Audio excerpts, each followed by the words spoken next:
Honorable Speaker, sir, I stand before you today to discuss a budget that is less a financial document and more a desperate attempt by the BJP to hold on to power. A budget that prioritizes pandering over policy, coalition politics over the common good, and optics over outcome. A budget that reads like a gratitude letter, a love letter to only two states, while the rest of India is left feeling like a neglected stepchild.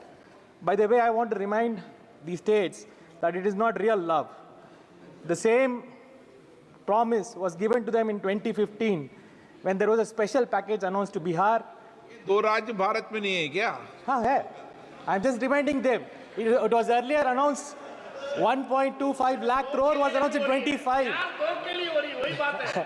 1 lakh. No, उनको remind कर रहा हूँ. ये पहले बार भी हो चुका है. मगर उसका कुछ बात ही नहीं है अभी. Nobody knows what happened to this 1.25 lakh crore package which was given in 2015.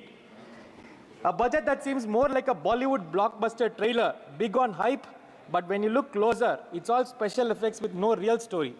Speaker, sir, what is required in this budget? You know, the large portion of the Indian economy is about consumption. 57.2% is consumption. How are we going to increase the demand? That's the primary question.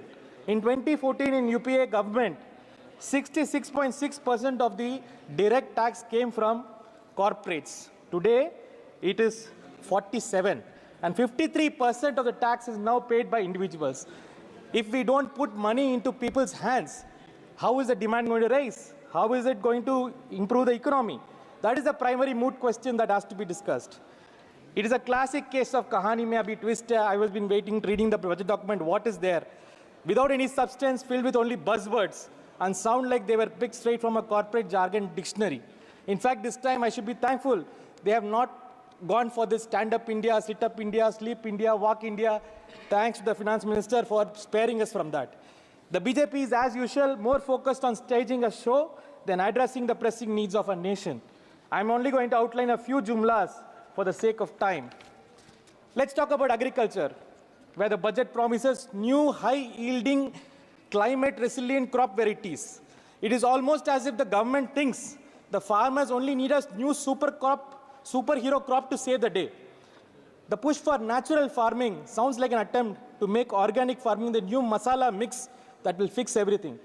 But in reality, farmers are dealing with high input costs, low MSPs, which is not legally guaranteed, and poor procurement systems. In fact, in the current estimate, the fertilizer subsidy has been reduced by 13% than the RE 23-24. Issues that no amount of organic mix can fix. Speaker, sir, with great sadness, I'm saying this NCRB data that one farmer and one agricultural laborer every hour is committing suicide in this country. And that's where, and then there is this announcement of this digital public infrastructure. Sir, please, sir, this is my maiden speech, sir. Agriculture initiative. It sounds as if the government believes all farmers are in need of a strong internet connection, and that's it. Now coming to employment, the employment-linked incentive scheme offering 15,000 for new employees is touted as a game changer. But it is like giving a single samosa in a wedding feast, sir. Woefully inadequate. The budget's focus on the formal sector while ignoring the vast informal sector is like showing off a picture of a five-star hotel room in an ad for budget accommodation. Mudra loans are not a miracle cure, they are made out to be. Speaker, sir, it's all as if the government believes that throwing a few freebies will solve all the problems. Sir, from 2014 to 2022, 22.05 crore people have applied for a job. And how many of them have got it? 0.33%, 7.22 lakhs. What are you going to do about this? You have destroyed the bright MSME sector we had, which provided 12 crore jobs. And then there's no jobs now. Infrastructure is another comedy, where around 11.11 lakh crore for capital expenditure is declared. It's presented with much fanfare. But then, I'm giving you data. And this is one from the Ministry of Statistics. Around 1,843 infrastructure projects, 779 are having cost overruns, and 449 are without, are experiencing delays. So Bihar and Andhra Pradesh, when the infrastructure projects are declared, they should be very clear that this is what is going to happen with them.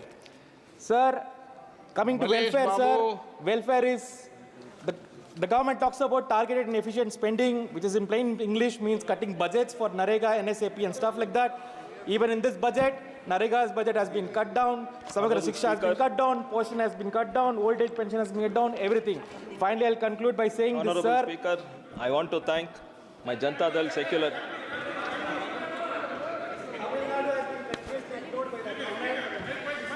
एक minute Tamil Nadu has been completely ignored by this government. They have not given us anything. They have stopped our relief fund. They have stopped us GST. They've even stopped us school education. Sir, we have been fighting this ideological battle for a long time. Tamil Nadu will fight fascism. We'll fight with our language. We'll fight with our wisdom. We'll fight with our unity. We'll fight with our poetry. We'll fight with our music. We'll fight and challenge you with joy and celebrations. Finally, I would say, sir, this is a childish budget. It is the real Balak Buddhi budget. Thank you. Wow.